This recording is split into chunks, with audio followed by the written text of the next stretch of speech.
நெசவாளர் சொந்தங்களுக்கு எனது வணக்கங்கள்.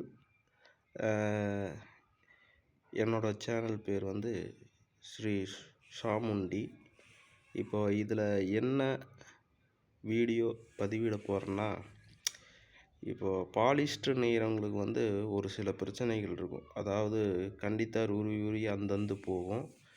அதுக்கு ஒரு சில மாற்று கருத்து செஞ்சுருக்கிறேன் நாளில்.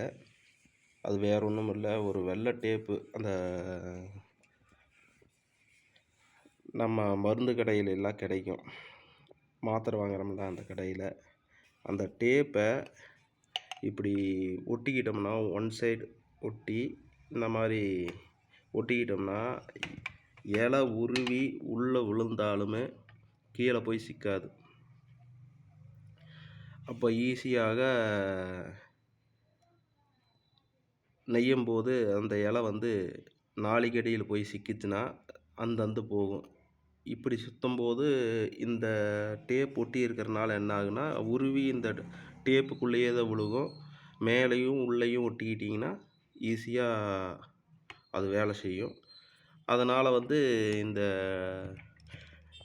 டேப் இருக்கிறனால என்ன பெனிஃபிட்னால், நம்மளுக்கு வந்து நாளியிலிருந்து கண்டித்தாரில் நாளிக்குள்ளே இருந்து விழுகிற இலை அந்த இந்த இதுக்குள்ளேயே உட்காந்துக்கும், இந்த டேப்புக்குள்ளேயே உட்காந்துக்கும்.